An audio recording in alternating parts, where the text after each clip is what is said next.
By Kellogg's Frosted Flakes.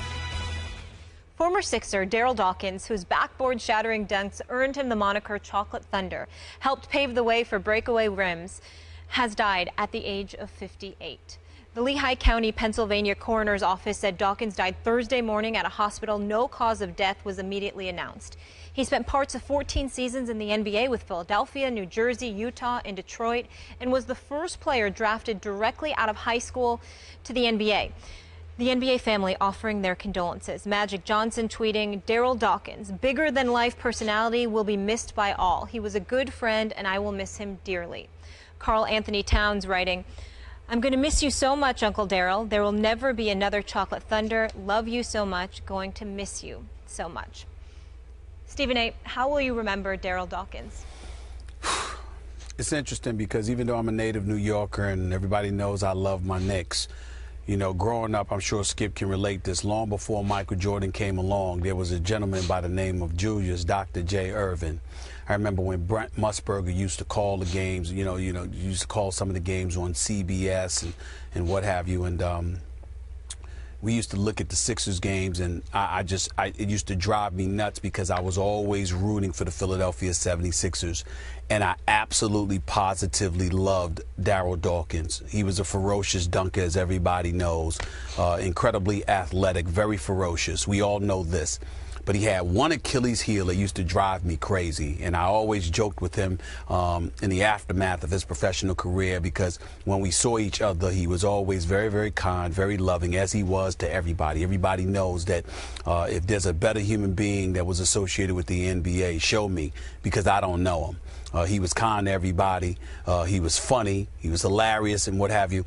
But I used to get on him all the time because I remember so many times, Skip, when I used to watch this guy, and I just used to pray this guy didn't get in foul trouble, because that was his Achilles heel. I think it was like 3 or 4 times that he led the league in fouls. I think 83, 84.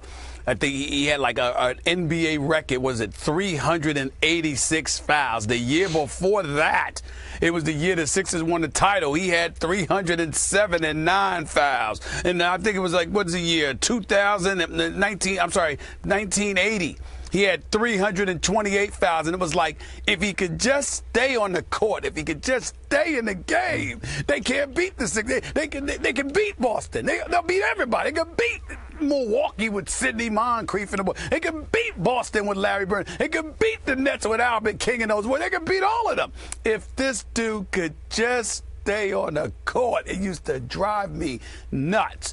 But he just used to laugh it off. He said, hey, hey, baby, you can't love the physicality and then get mad at the results. And I just used to look, man, I don't know what to say to you. But, like I said, anybody that ran across him, he was incredibly sweet, very, very nice man, very kind to any and all.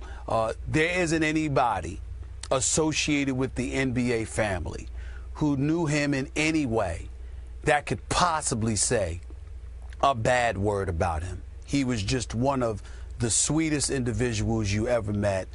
He was about being an entertainer as well, and he's going to be sorely missed. When you see Shaquille O'Neal coming up with nicknames, and part and parcel, you got that from Darryl Dawkins to some degree. You see other guys coming up with stuff, and Darryl Dawkins had a lot to do with that Lovetron and all of that stuff. That's what he's from, Planet Lovetron. Yep. It just made you laugh constantly, and anytime you were around him, you couldn't help but smile because he had that kind of effect on you. So he's definitely going to be missed. Anytime you lose members of a family, of a fraternity that had that kind of personality, that magnetic personality, they're going to be missed, especially when you were as kind, as sweet as he was. I feel very, very sorry for his family, because if he was that way with us, imagine how wonderful he was to them, and imagine how much pain that they're in today for losing him. So my heart goes out to all of them. Ditto. I was around him a couple times here at ESPN. Loved every second of being around him because you could not love it. He was infectious with that huge personality. And as the family said in their statement last night, that huge, loving heart of his. So I am with you. In all my years covering the NBA, dating back to the 70s, I never heard a single negative word about Darryl, the person. But for perspective, and to put this man in the right perspective, I heard a whole lot of negative words about his lack of production early in his career.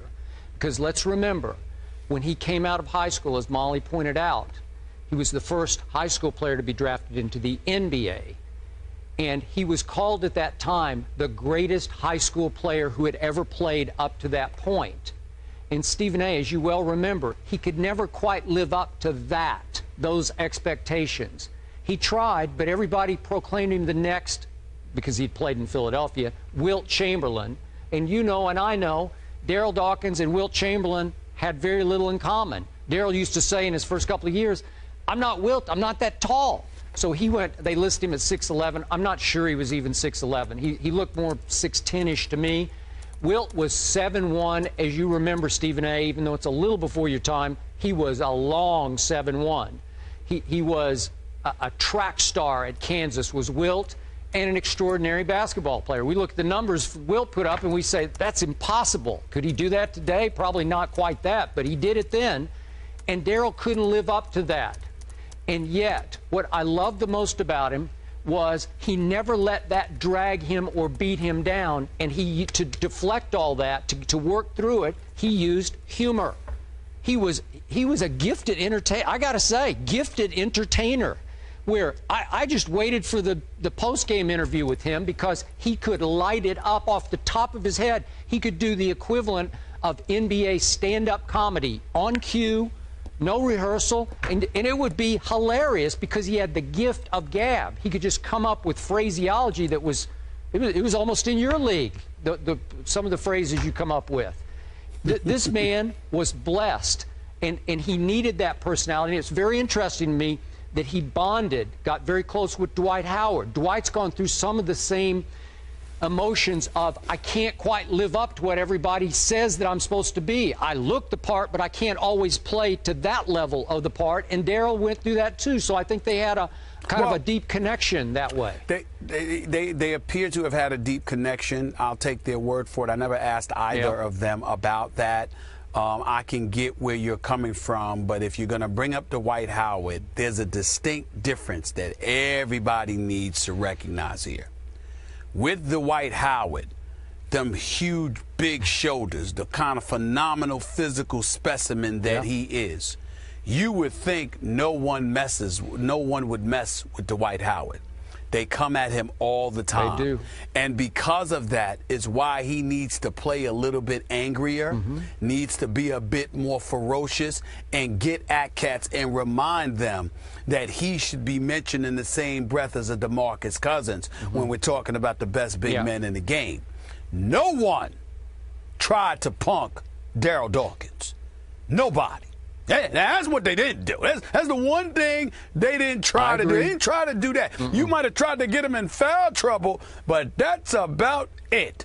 You didn't try to come at that brother in that way. No, not Darryl Dawkins. Okay, but okay, one other though similarity is that Darryl was also criticized occasionally, especially earlier in his career, for not taking basketball seriously enough. Is that not what we hear about Dwight? Cutting up, laughing, goofing around before the game, shooting hook shots and pregame warm-ups, right? Doing impressions, whatever. Come on, Dwight, take the game more seriously. Well, a lot of Sixers fans, or then he went to the Nets, a lot of Nets fans, come on, Darryl, don't give us the stand-up. Play, perform better, perform at a higher level. And you'd see a burst from Darryl, and then he'd go 4 or 5 games, and he couldn't quite live up to that. Well, isn't that similar to what Dwight's gone through, not taking the game seriously enough? Well, again, I don't think it was one of those things where, Darryl Dawkins was. I don't recall him being accused of not taking, the game seriously enough. I just think that it was one of the. I mean, for me, the years, maybe early, the years that I watched him, that's what I look at. And by the way, even though folks didn't try to come at Darryl Dawkins, it was funny. He did get in a fight with the, with Mr. Enforcer himself, Maurice Lucas, in 1977. I didn't forget that. Please don't think I forgot. But that was Maurice Lucas. You know what I'm saying? Maurice Lucas fight anybody. He would. He was Oakley before Charles Oakley came along. Okay, so outside of that, nobody messed with Darryl Dawkins. But they might have thought that Darryl Dawkins played around a little bit too much or what have you. They might have thought that. But when he was on the court, you knew he was trying to come at you. A lot of guys question how ferociously Dwight is trying to come at you.